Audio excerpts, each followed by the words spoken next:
All right, let's go through the new project, the web quest together. It's the Holocaust victims.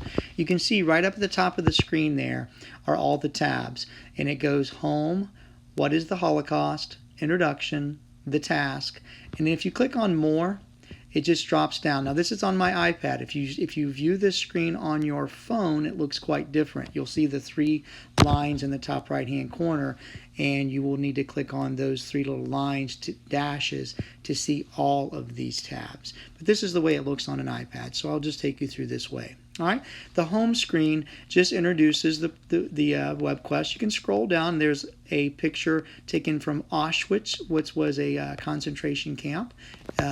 So let's go up to the top here to the right of home, and it says, what is the Holocaust? Now this is a little bit of background information. I'm assuming most of you are familiar with the word Holocaust, maybe some of you more than others, but you can scroll down on this page and it just gives you a background of all the people that were affected by the Holocaust. You can see here that 6 million Jews and 4 million other people were systematically persecuted and murdered by the Nazi regime, which is led by Adolf Hitler. It gives you some interesting background here on the other people. There were Roma, they called them gypsies. There were people from Yugoslavia and the Slavic nations, the Slavic people, Poles, people from Poland, even Russians and other people, prisoners of war and people who just disagreed with them, communists, socialists, Jehovah's Witnesses, and even Seventh-day Adventists. Anybody who disagreed with Hitler was affected by this. So I want you to please go back when you get to this point, when you're ready to, you and your partner sit down and read through all this. I'm quickly going through just to give you an overview. I've just moved on to the introduction. I'm not going to read all these pages to you, but you can read in here where each one of these blue underlined words, that's a link to another page, an encyclopedia, a site that gives you information. So you can go through and you can find extra information.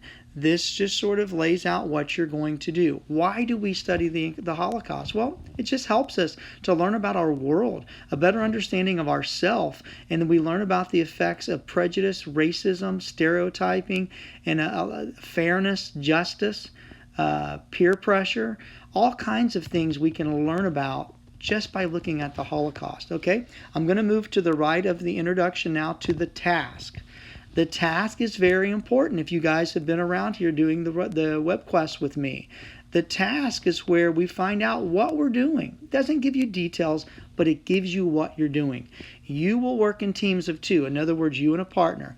Your task is to create a website or a keynote / PowerPoint, whichever software you use. You're going to have to create a keynote or a website presentation for one group of the Holocaust victims. And here in a few more slides, you will find out who those groups of victims you get to choose from are. Your website or keynote must include a name that reflects your group, at least 3 pages or links, whether you do website or you do keynote, historical information about your group, methods in which they were persecuted during the Holocaust, and then critical cultural background information, where they lived, what their language was, their religion, their region they lived in, ethnic background, information like that. The last thing is 3 ways in which your group, which is you and your partner, could memorialize or honor these victims of the Holocaust. All right, before you get too pressured here and stressed out, I can give you the name. You can go to webnode.com to create a website, for instance. Some of you are looking at that website going, how am I going to do that? It's pretty easy. Go to webnode.com. There's also wordpress.com, but I found that Webnode, the one that I made this one on, is the easiest. All right, now we're going to move past task. Over here, see on mine, I need to hit the drop down button and the process. The process gives you all the nuts and bolts. It gives you the things that you need to do. So I'm going to scroll down here. The process. You will represent one of the following groups: Jews, Poles, political dissidents. That's people who disagreed with the Nazis politically. Religious groups that were persecuted. Jehovah's Witnesses, Seventh-day Adventists, even some Catholics.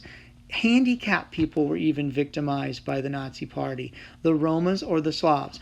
Here's some websites, all these blue words here with the line underneath them. Those are all links. You press on those, they take you to another website. And those are some really good websites. Stick to these. Don't be going out there on your own. Definitely don't use Wikipedia. Stick with the ones I have on this on the website here. They're a lot safer, and I can trust these. You don't know what's out there sometimes on some of these websites. So pick a group, and then you start researching. All right. Here's how you're going to get your grade on the grading rubric. All right. I always have a grading rubric. You can just sort of enlarge here. If you're on a computer, I think you can click on it and do the same thing. There's 5 different areas, 20 points each, 100 points, and you can go through that and decide, see how I'm going to grade you. All right, but it's very important that you pay a careful attention to this rubric. This is how you get your grade. Make sure you include all the required information, okay?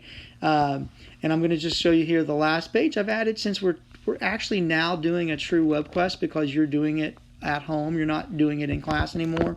I just put this little information on the back here, a little something about me. I didn't put a picture of me. There's my Instagram on there if you want to connect with me on Instagram. That's my school Instagram, and of course the school's information there. My email also at the bottom there. So I'm going to take us back to the home page. This is what it looks like. At the top, there's the website, holocaustvictims.webnode.com, and Webnode is where you can go, you and your partner, if you want to create a website as well. If you don't feel comfortable with that, if your parents don't feel comfortable with that, you can put privacy on there where it limits who can see it, and you can just allow me to see it.